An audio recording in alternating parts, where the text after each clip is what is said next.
Tired? A little? It's only Tuesday.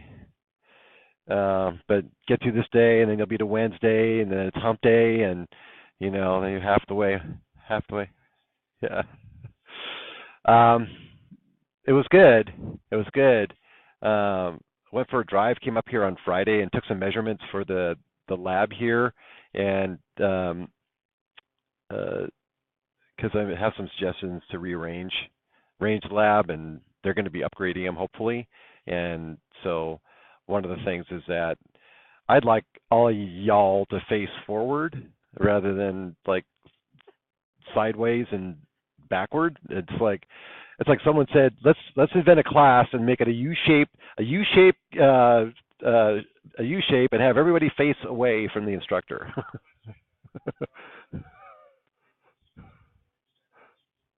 Yeah, that's basically it. I'll have to look up that episode. We went for a drive. Have you guys been down Palos Verdes Drive East? Down. Oh my God, the flowers this year are amazing. It's like a super bloom or whatever. Yeah, I haven't been on the trails. Yeah, I gotta check them out. It is. Yeah. Yeah. Oh yeah. Yeah. Where do you go look at those?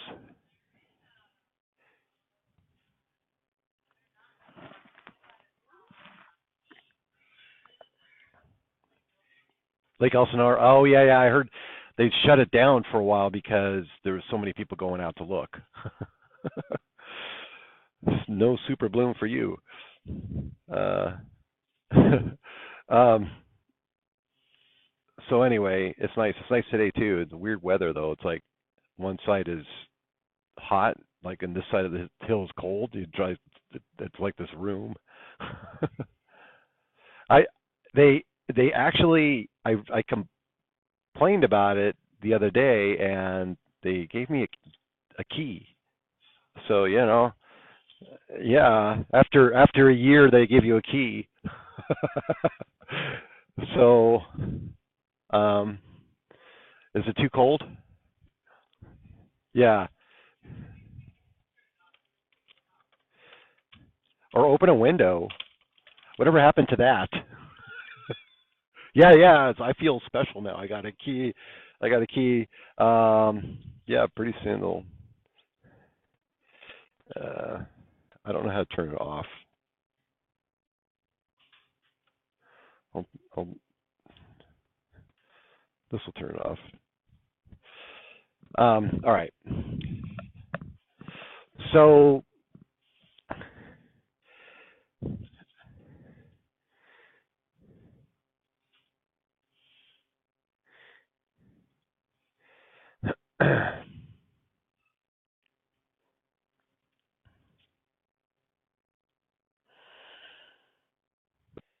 um, not everybody has turned them in. One of the things that people are discovering when you have to go to analyze the data, you have to change the format of it.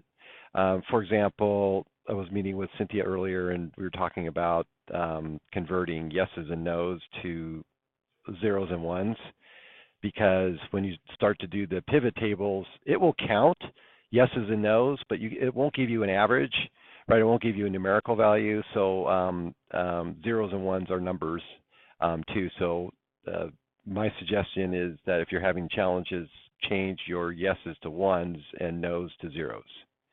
Okay, and that's what kind of data is that? Nominal? Nominal, right? So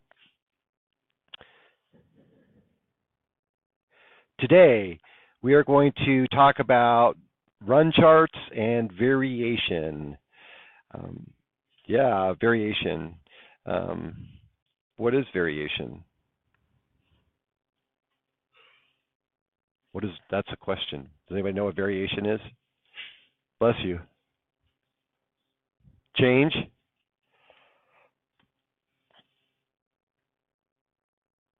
Variety? Yeah. Variety, variation has different meanings. In measurement terms, there's variation. In nature, there's variation. Do we have a super bloom every year? No, right? It varies from 1 year to the next. We don't know. The amount of rain that we get, it varies. How about how long it takes you to get to school? Is that exactly the same? The amount of time? It varies. Um, Variation occurs in nature. It happens all the time. We're all born. We have to, we grow to different heights. People vary in how fast they can run. There's variation in business. There's variation in just about everything, right? Supposedly there's no two snowflakes are alike. So things vary, and they can be measured, and it's important to understand variation because it can help you make better decisions about your future. So we're going to measure variation in your course project data, and we're going to use a special tool called a run chart.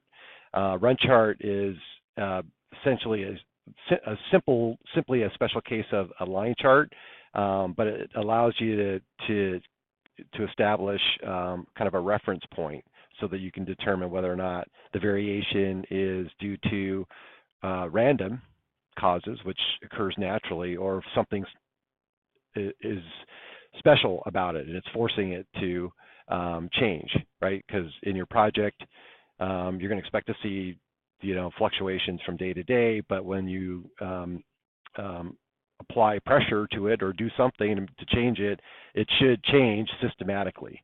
And there are ways of measuring whether or not it's systematic or just random. So we'll look at that. How many of you had statistics? Okay, so this should feel familiar to you. So that's our objectives, I want you to understand the difference between random and non-random variation in the world around you. And by the way, as I tick off some of these points, you can just circle your answers on the quiz. So the answer to number one, in nature, no two things are exactly alike. Is that true or false? True. And we'll talk about random variation and non-random variation in a second. So,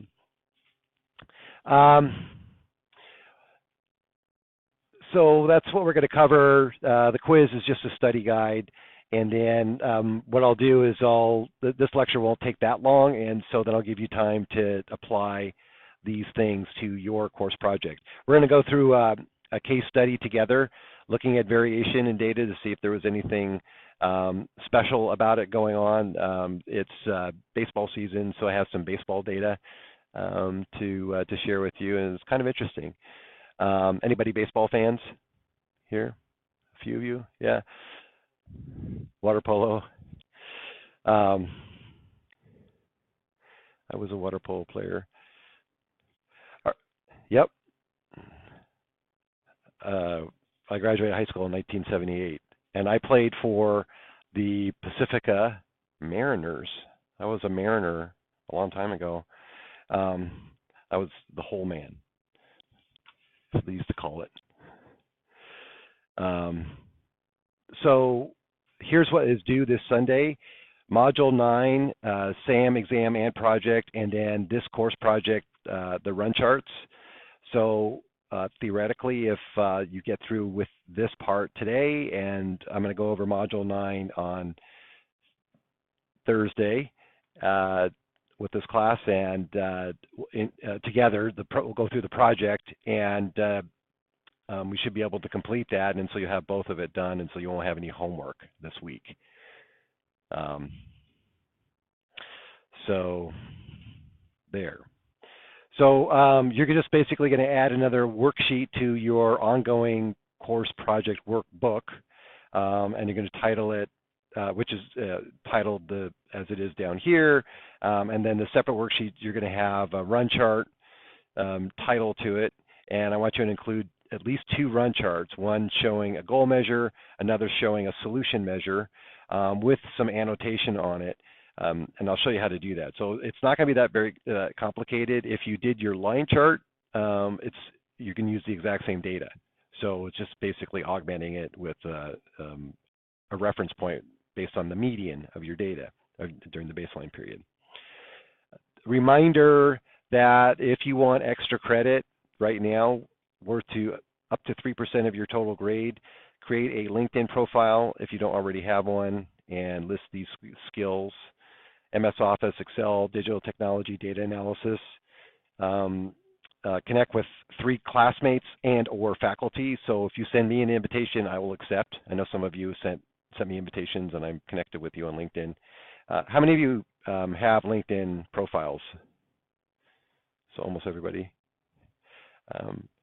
It's being used more and more by recruiters, really is. And so this class is essential to kind of Marymount's commitment to helping you find work. This is part of that whole, strategy. So we're trying to get you some recognition, and that's why we're going to have the certification at the end, the opportunity to be certified as in MS Office, and then you can have that badge. But if you just list these skills, digital technology and data analysis, along with Excel and MS Office, those are frequently searched for by recruiters. So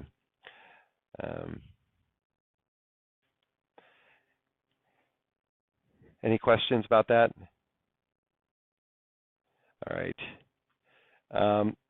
How many of you are doing sleep time or measuring time as part of your course project?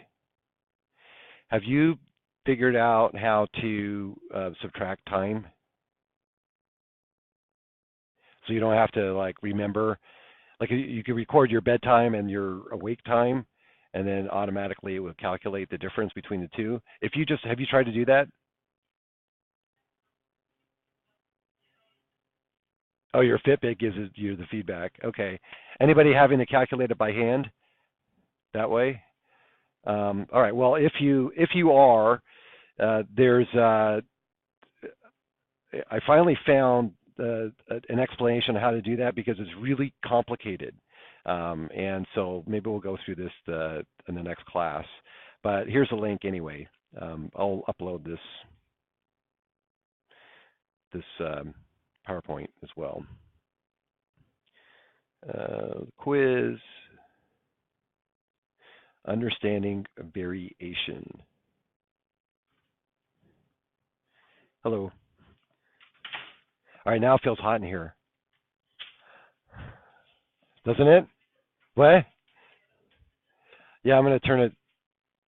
I suppose we can open the windows.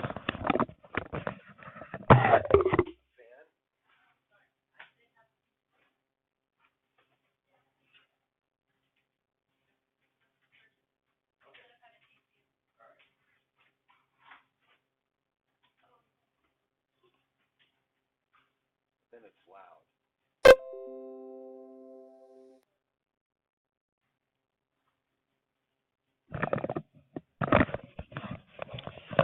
Okay, variation. So if I were to ask you on average how long it takes you to get to school, what would you say? 20 minutes? 20, 30? If you were to measure yourself on a daily basis, would it be like one day it's 20, the next day it's 22, and the next day it's 18, and right? So that's random, right? What happens if there's an accident or something, road construction? How long might it take you? Yeah, forever. There was a student yesterday. He came in and he was late. He comes all the way from the west side, and normally it takes him about an hour to get to school, and it took him 90 minutes because there was an accident on Howard Hughes on the near the 90 off of the 405, and so that's ugly when that happens in that area. So anyway, when that happens, if you were to track your data, so like one day, so him, it takes him 75 minutes, the other day it takes him 60 minutes, and then, so all that up to this point is random. Okay, it could be a million different causes that'll cause you to, to get to work. The traffic lights, patterns, things like that. It's all random. You can't really account for all of that. But sometimes there's something unusual or special that happens. So this is called random variation, and then when it is unusual, it's called special cause variation or non-random variation, right? So it's an accident. That doesn't happen all the time. I suppose if it does all happen all the time, it would become part of the whole system, but in this case, it's not. So that's called random variation, and that's important to note because if you're looking at data, this is something to get excited about. Do you need to get excited about the fact that it only took them 60 minutes this particular day? Because the next day it's going to be 75 minutes. So it's just random. So you need to pay attention to this. By the way, all this stuff comes from the quality improvement work that was done actually here in America back after before World War II, and then it was taken over to Japan. These are the same kinds of tools that have been used to help them improve quality.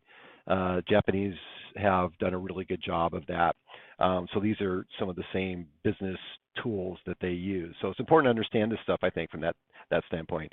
One other aspect about this variation is that if you were to kind of, I should have a graphic for this. Maybe I'll do that next time. But tilt it on its side and kind of pour all the little data points out, it would pour into a bell-shaped curve. Okay, so that's just another way to think about variation. You guys learned about the bell-shaped curve in statistics. Talk a lot about that. That's because when you measure things like other than money, there's always variation around it, and so it's really part of describing nature. So most of the time when we look at data, we look at data at snapshots in time. Any of you ever been part of a management team or leadership team when you have to look at like financial stuff? You typically get a report. There's a balance sheet, there's a profit and loss sheet, and it'll show you, well, I actually have a picture of it, an example right here. So every month we would have the board meeting. I was on the board. This is for a community center in Long Beach, and they have a pool, and they have a gym, and they have early childhood education program. They got a bunch of stuff that's coming in, and it's a big. They have about a $5 million a year budget, and about 5,000 members, I think, or so. So every month we would be looking at the report showing you this is how we're doing this month, and this is how we're doing last month, and everyone would get excited if you saw red, right? Because what does red mean in Excel? What bad in what way? If we're looking at numbers, negative, right? So you're in the negative. So if you're looking at revenue, they were budgeting for $12,000, and they only got $7,500, so they're almost $5,000 short for their budget goal. But that's just 1 month. It's the previous month they got a $15,000 donation, and so they exceeded their goal. It's random, so they're getting excited about stuff that is random, and they're getting when it's good, and get excited about stuff that's non-random when it's negative, when it's and it's bad. So people get excited about data they really shouldn't, and they kind of miss the bigger picture. So that's why you need these tools. So Vanessa is trying to lose weight, and she's measuring her data before and after the changes are implemented, and this is good, right? She weighed 150 pounds in the beginning and 145 pounds after making some changes. But if you look at the data, if over time, they tell very different stories. In this case, here's the same chart that I just showed you before, and we're collecting these points. We're taking the average of the points where this line is up to this line. That's the before change, and then all these points after the line are the after the change. So Vanessa's doing different things. If you were trying to look at the chart that would describe somebody who was achieved results due to the changes that she made in her life, which of these three charts would describe that one, just by looking at it?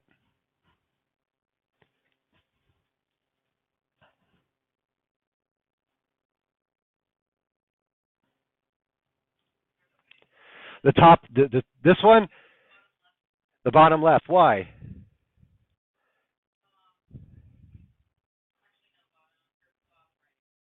The top right. Why?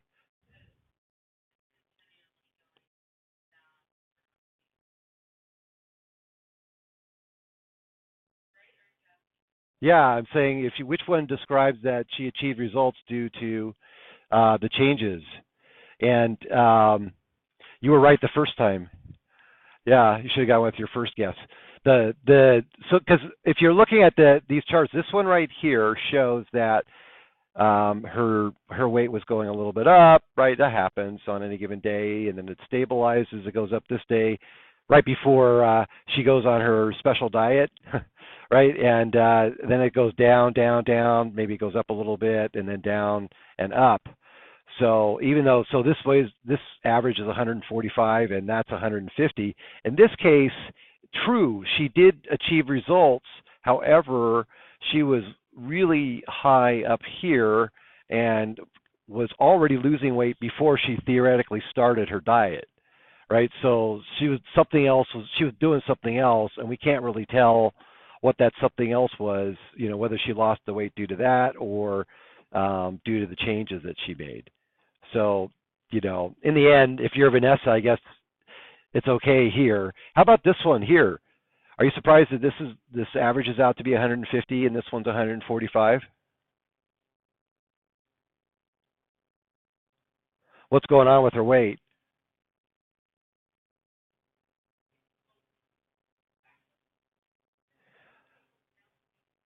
Yeah, she's got right. She loses it, gains it back with the yo-yo dieting or whatever. Um, that happens, right? So you make drastic changes in your life that aren't sustainable, and you slip back into old habits, and so you want to be this one. So those are just line charts, and looking at them helps you interpret, and they help you tell a story about the data, right? Because that's what this class is about, is data analysis. And if you ever find yourself having to use data for your jobs, the biggest part of it is not just analyzing it, but being able to explain it to people in a way that they can understand. And my experience is that a picture is worth 1,000 words. And so if you can use a graph and show it in a way that people can understand, then that's helpful.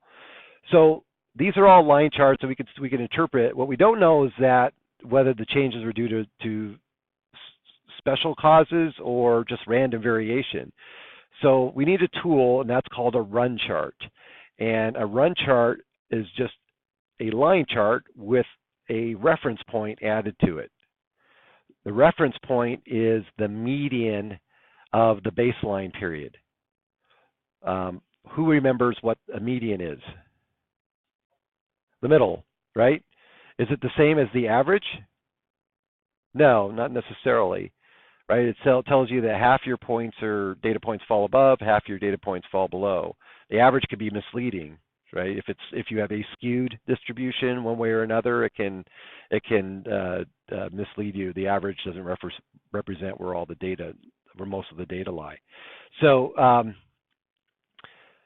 we use the median, and you establish the median during your baseline period. So it's based on the average of all the data up to the point where you made the change. So in your database, it's going to be up to the point where we marked solution in the database.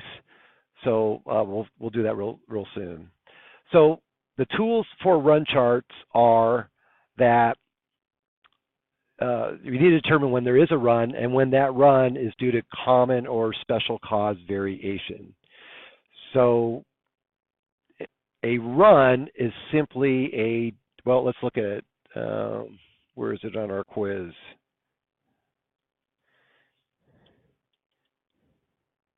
Number 7. A run on a run chart is one or more consecutive data points on the same side of the median. All right, so here's a run on 7/5/12. Here's one on, or on 5, yeah, what, yeah, 5/7/12. This is European, and here's a run here. Here's a run, and then this whole group of data points down here is also a run. This run looks interesting. It's all below the median. It's actually a special case. It's called a shift, and it's non-random.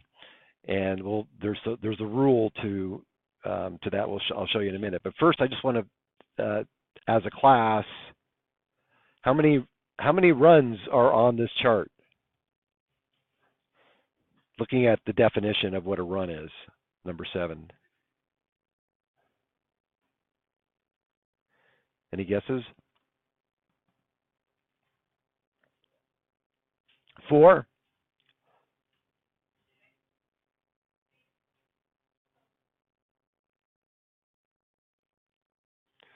Let's go. Let's count them together. Here's one. That's a run. These 2 data points. Here's a one. These 2 are on the median.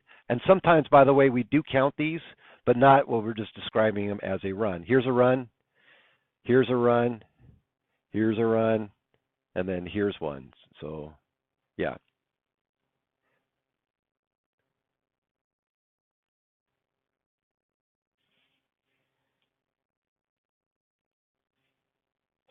Yeah, this is one here because it's on the same. We do count it when it's on the median.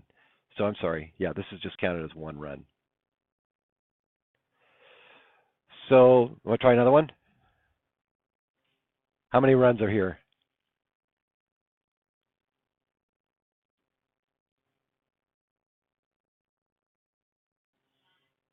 9? Anybody have a different number?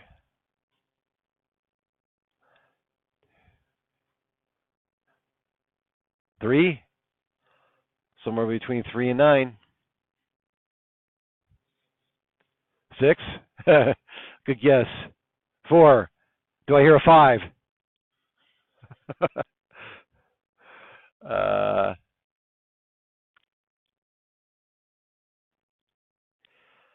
One here, 2, 3, 4, 5.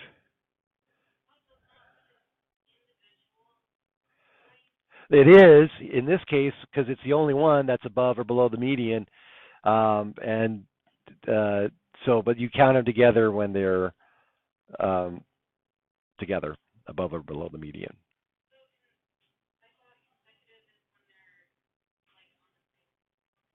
Consecutive just means the dots are connected, right? So 1, 2, 3, like these are consecutive above the median, and these are consecutive 1, 2 below the median, and there's just one here, and then all these are consecutively below the median.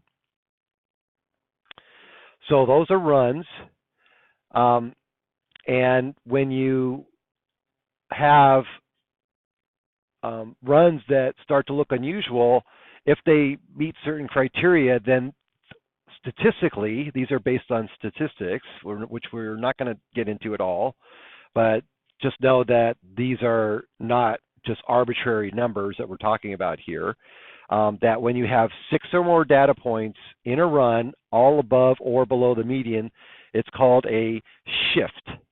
Okay, so back up here, Vanessa's weight, we have a shift in Vanessa's weight, right? Because they're all below the median and there's more than 6 data points. So that's what a shift is. Above or below. When you have 5 or more consecutive data points all increasing or decreasing, it's called a trend. So that's hard to do because, like we were talking about, how much time it takes you to get to work. One day it's 18 minutes, the next day it's 23, but the next day it's 18. There's no trend. It keeps going up and down. You have to have them consecutively increasing or decreasing. And so a trend looks like this.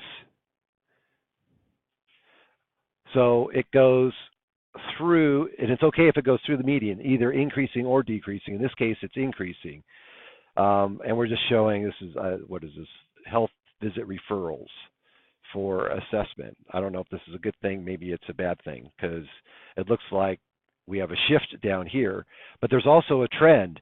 So from June all the way on up of 11 up through January of 12, all these points are increasing. Boop, boop, boop. If they plateau, then that breaks the trend. Yes. 5 or more.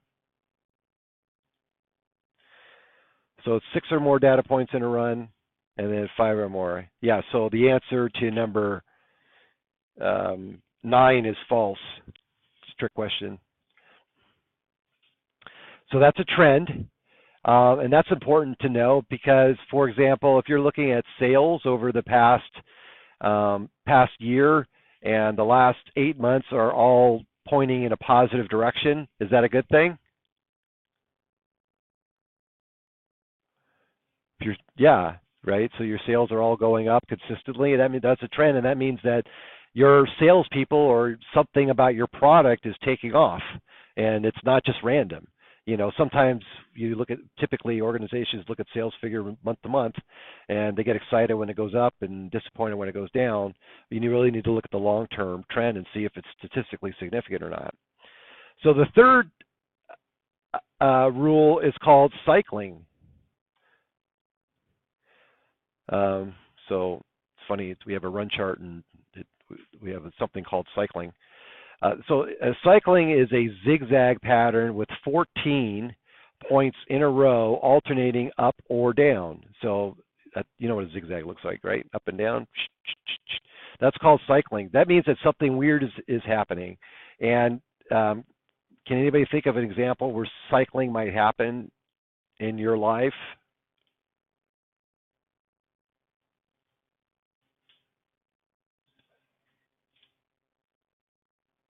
I didn't ask about cycling. You may want to write it down. How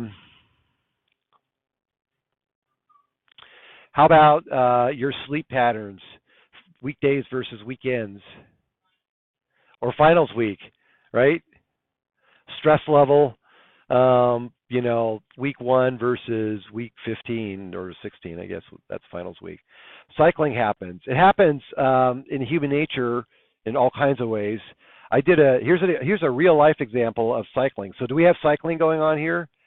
There are more than 14 data points going up or down. A zigzag pattern with 14 points in a row alternating up or down. It probably should say and down.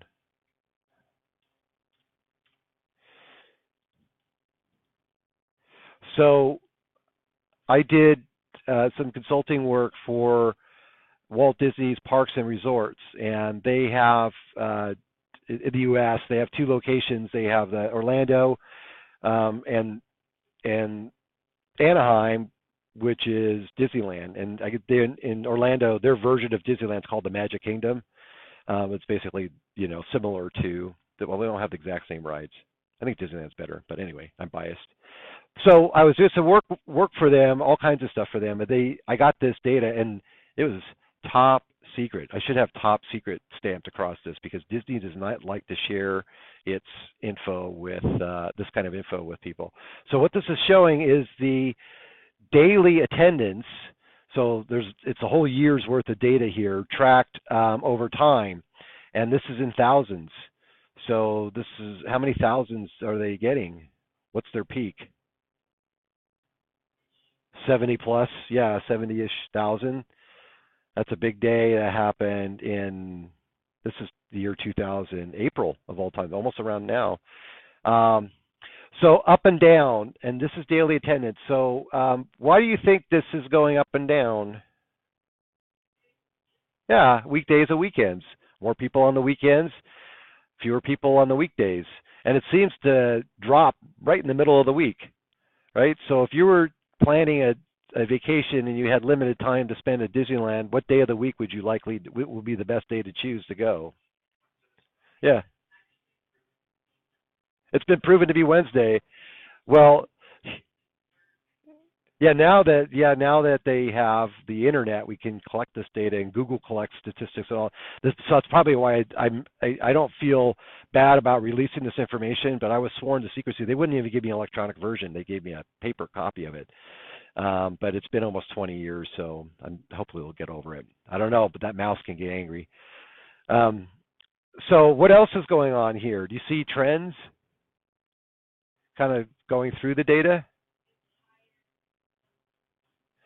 Yeah, summer months for sure, and less variation too, right? Weekdays have a lot of people, almost as many as the weekends, unlike the other time of year. So there's a lot of information on this chart.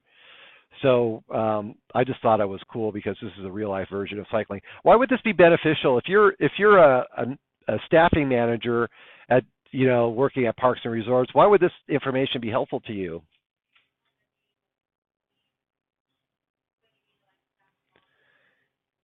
Yeah, right. Anybody ever have to do staffing for retail or anything like that? You know, it's awful. What's the worst thing that happens when you have to staff?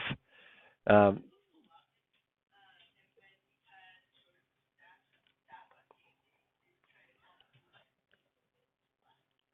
are you kidding? It's a game day. So yeah, it's really staffing. If you're stuck with having to do that, then what happens? You wind up having to pick up the slack, right? Yeah. So wouldn't it be helpful if you had some data to help plan for that? Like if you know on a specific day that you're going to double your sales volume, wouldn't you want to double your staff or maybe even more? I don't know. I'm not a staffing person for the restaurant industry, but so this information would be helpful. And if you collect enough of it over time, it will yield you results. So that's business. It's all about trying to predict when sales are going to be high, when sales are going to be low, and planning for that.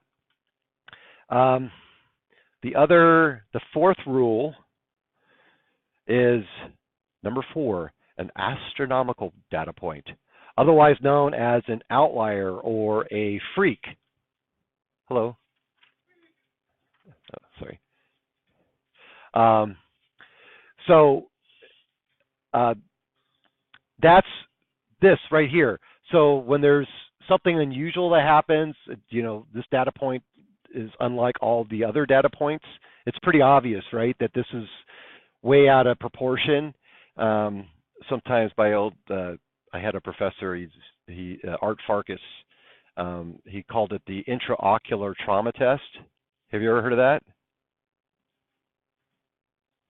No?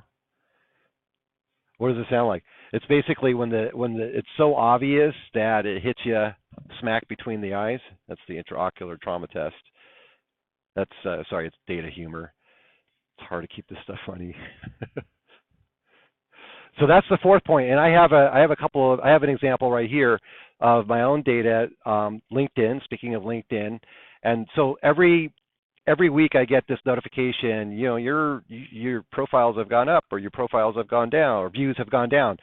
When I had my own consulting business, I would make posts, and I want to see if there was a reaction to anything, and if there was, then that would lead to people looking at my profile, and then theoretically that would lead to business, and it never did. But well, I guess it did sometimes. But generally it was just interesting to look at and see what people are looking at. So I have the data going along, and if I went back in time, it was pretty much like this. It would be a few to 20 or so on any given day, and here I'm chugging along, and then all of a sudden I get to August 21st, and it jumps up 225%. So is that an astronomical point? Is that a freak?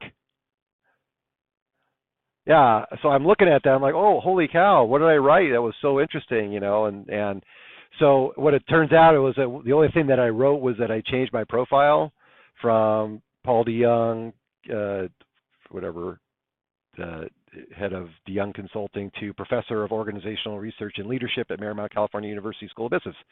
So I have a couple thousand connections on LinkedIn, so people looked at it. that week more. They get an alert saying that I've changed jobs, and they were just looking at it. All right, so all right, that was interesting. I found that out, and then all of a sudden, then it goes down, down, down, down, and it starts looking like this just random, right? So then it goes back up over here on October 23rd, and I got excited again. And then I went and looked at the data to see what was going on, what special cause, and this was around midterm for this class last year, and that was when I posted this. If you want extra credit. So everyone went and looked at my profile and connected with me on LinkedIn because I was showing extra credit. So anyway, that was a special cause. Both cases different causes, but in either special, something unusual, not part of the normal day-to-day system. Rule 4, special cause, looks like this. So now the trick is to create this in Excel. I emailed to you an Excel file. Did you all get it? Yesterday. You didn't get it? Well, check your email.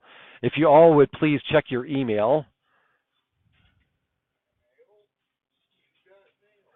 And what I'm going to want, there's an Excel file attached to that email, and I'm asking you to open that up. All right. Here we go. I will when we do it. We're going to go through it in class tomorrow, in my classes tomorrow and Thursday. So I will do that. Okay, so what we're going to be doing is creating a graph that looks like this. This is a run chart, right? Because it's showing a median going through the data and then individual data points plotted over time. So I'm going to show you how to create this. I'm going to first get rid of all this stuff. Yours doesn't look like this. Get rid of these data. Delete. No. Clear. All right.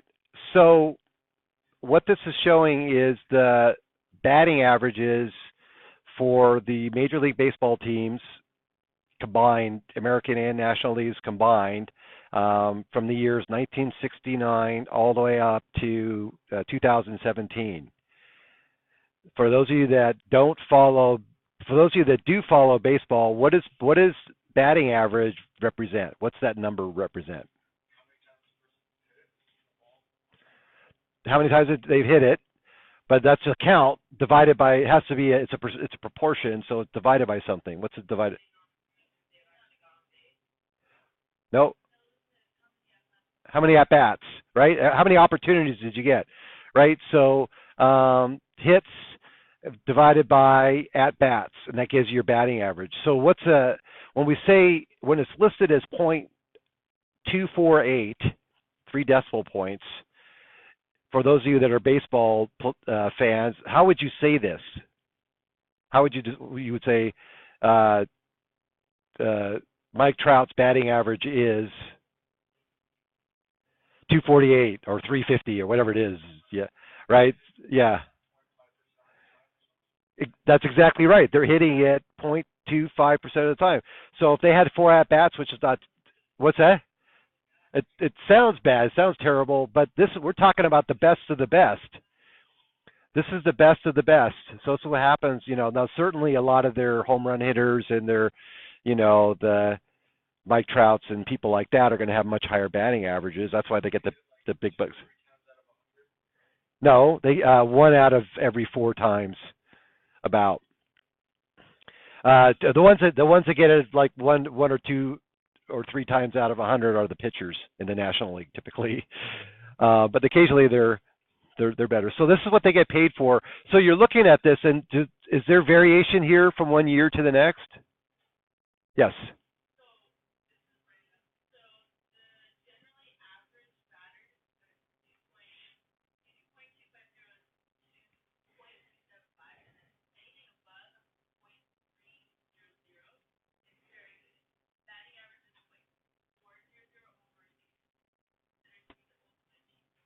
Yeah.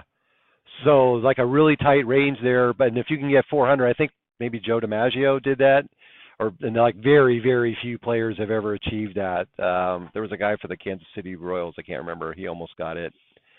Anyway, so it's really hard to achieve. And if it was easy, it would be a much more boring game, right? Right? If every time you get up to, hey, they got a hit. Well, they got a hit every time. So it's like, okay, let's go bowling.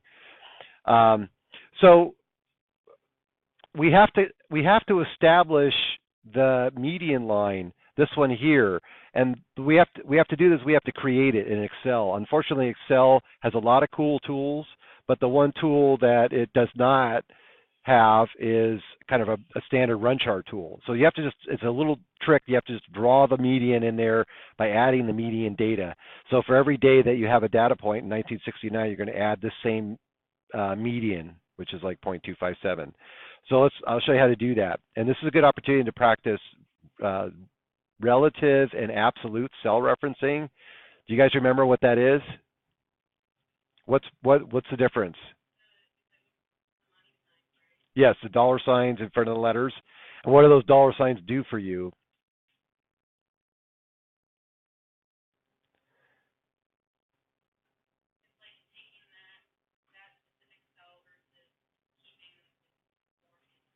Right. It's pointing to that specific cell every time.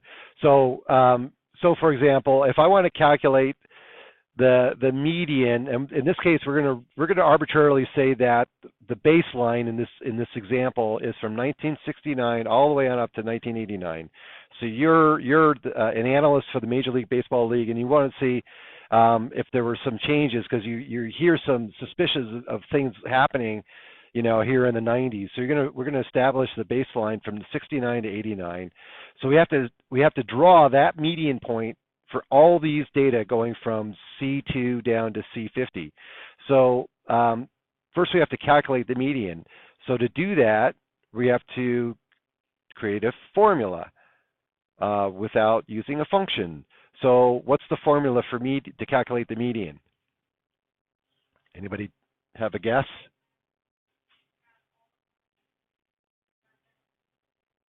No, well, this is a function. Actually, this is a function. So we're going to use a function to calculate it. The median function. So we type in median equals median. We always begin a formula with an equals, and the number one and number two. So they're looking for the numbers that we want to calculate. So these are, as I said, from 69. So that's cell B2 all the way on down to B22. Right, so that's going to put the median right here in cell C2. I'm going to close the parentheses, and I'm going to hit enter. And so now we've calculated the median for all those during the baseline period. So what's going to happen if I drag, normally to copy the formula, if I just drag it on down, is it going to give me the right number? No. Right? They change because every time it shifts, right? Now it's median B3 to B23. That's a relative cell reference. That's nice, but we don't want it this time. So I'm going to clear these and fix this so that it's an absolute cell reference. What's the fastest way to make these reference absolutely? Anybody remember the shortcut? F4, or function F4 on your Mac. That'll take you to a whole new dimension, an alternate dimension. So now it automatically puts the B $B, $2, colon, $B, $22. So I'm going to hit enter. And now if I copy the data all the way down to the end, they're all the same, right? They're clones, all B2, B22. I guess this absolute's like creating a clone. So this is why having the absolute cell reference is helpful. So now I can insert the run chart with all three of these both of these data points, these two lines are going to be charted, right? This is just data. It just happens to be all exactly the same. So I'm going to highlight cell A1 down to A50 or C50. And I'm going to go over to my insert tab because that's where my charts are.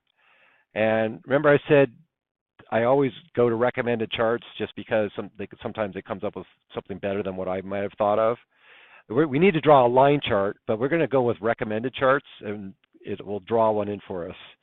And when we do that, the very first one that pops up is the one that we want, or it's close to the one we want. So I'm going to choose this one, because it has a medium line, and then it has the batting average going around. So I'm going to click OK. I'll move this chart up here. Move. So here is our run chart. And I don't like the way that looks, so I'm going to have to maybe widen it a little bit. There we go. It's hard for me to get all the way from here up to here to see which year it is, so I'm going to format this chart. Are you guys following along, by the way, as we go? All right.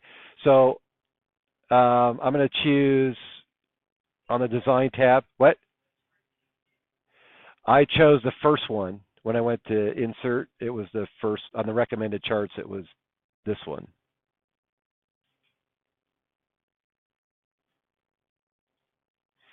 So I'm going to change the chart title, and then this is, I'm just going to type MLB batting averages. That's all. All right, so is there variation happening from year to year? Okay. Do you see anything unusual? Maybe I'll draw some data points on here too. So go to Format Data Series. I'm going to choose Marker, and then Marker Options, and then choose Built-in. I'll give them little squares.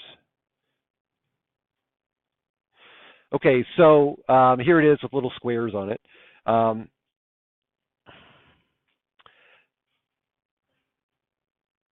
Just visually, do you see any major patterns happening looking at this chart?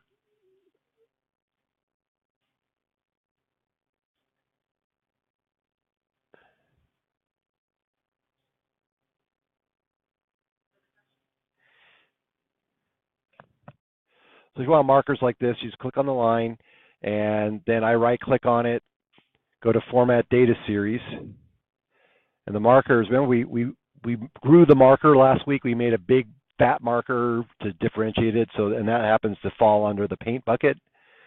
And then we have to go down here where it says Marker, click on Marker, and then another hiding place is Marker Options. So we click on that little right arrow, and it defaults to none. We're going to go to Built-in, and I just clicked on the first one, which is the square, and it's size 5. Doesn't matter. You can make it any color you want. Then I click outside of it, or I'll just close this. Oops.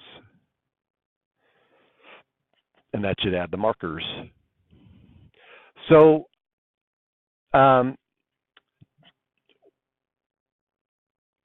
remember our rules. First of all, do we have any freaks or outliers? Like one data point that goes really far. Look at the range. It goes, let's just start. It goes from one year was 245 and it goes up to 270. So remember, these are percentages. We're talking about a 3% difference total. Over all these years in baseball, we're only talking about a 3% difference. No astronomical points. But do you see any other patterns? I see two other kinds of patterns in this chart. Do you? Do you remember the rules?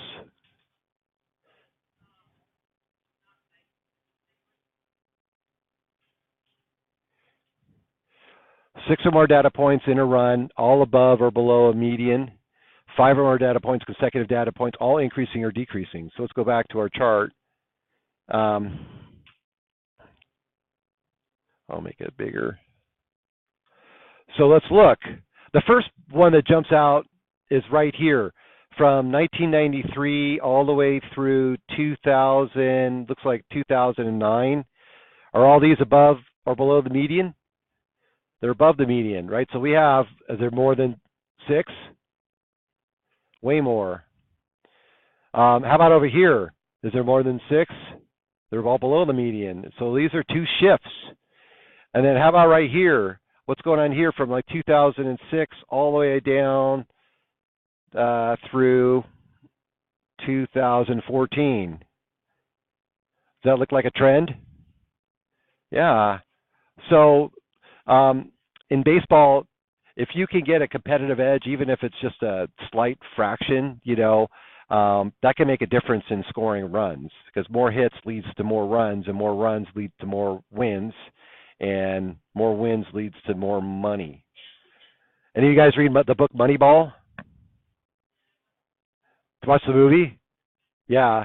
The book's really good too, and although I never imagined Billy Beane as Brad Pitt when I was reading the book, because actually I know what Billy Beane looks like. But anyway, it's a depiction of how the Oakland A's was able to use data to give them a strong competitive advantage, and their team made a lot of money. They won more games for the lowest total salary than any other team for years and years and years, and nobody knew what the secret was, and it was all about statistics and data. If you had the data, you had a competitive advantage because you can select the better players based on things that other people didn't know about. So anyway, we'll talk about Moneyball another time. So for those of you that follow baseball, what was going on? Does anybody remember what was going on during the 90s? Does you remember the scandal that was happening in baseball?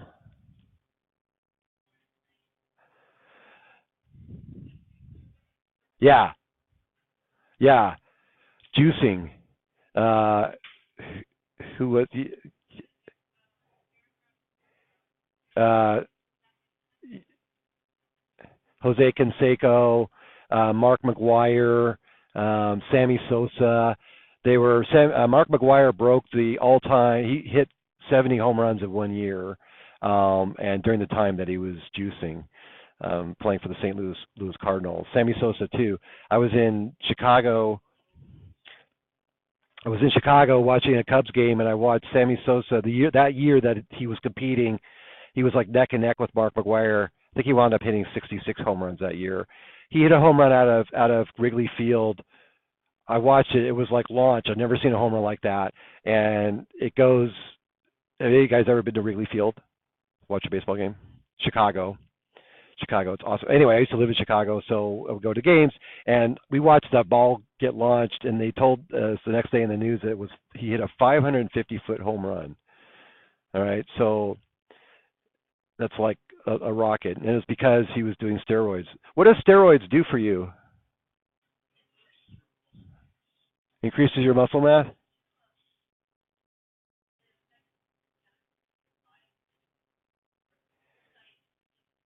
Yeah, yeah.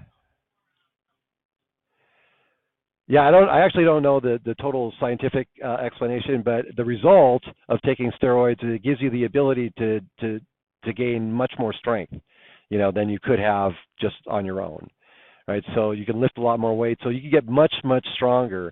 Does it make you faster? Generally not. Maybe.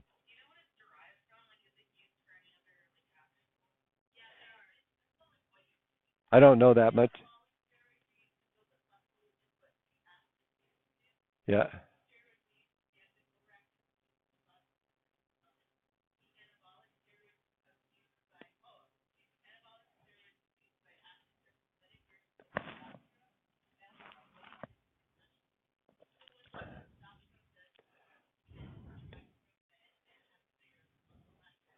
Yeah. Yeah. Yeah. Have you ever seen well, the East German swim team was what they used to make fun of, when they were taking steroids, and they would come out. They would have, if you're a female and you take testosterone, what happens to your physical features? Start to grow hair. Yeah, you start to lose hair, you start to get that male balding pattern, that all that kind of stuff, and you definitely build muscle. Um, what? I'm sure it was good. Yeah, yeah, yeah. So uh, that's what was going on, and even though it was considered illegal, they weren't testing for it.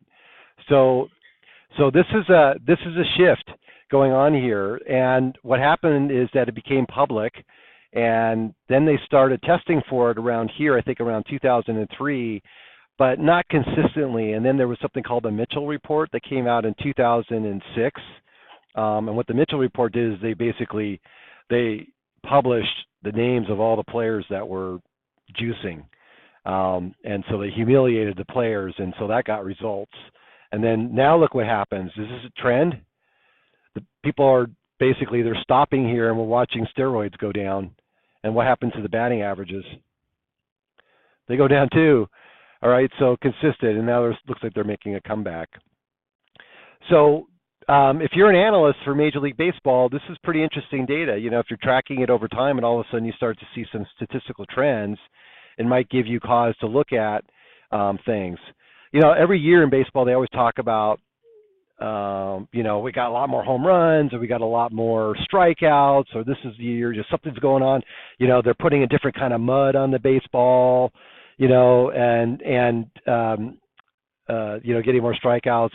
The reality is, it's just random. It's just changed from one year to the next because the next year it goes down.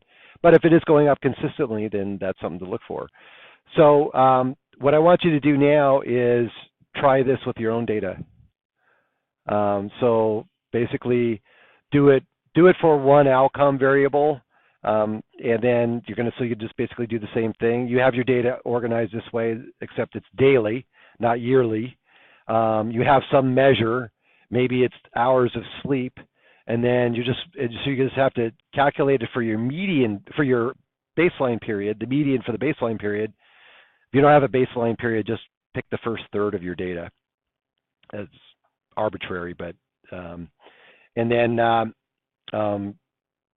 calculate the median and draw a run chart. So it should be fairly easy to do.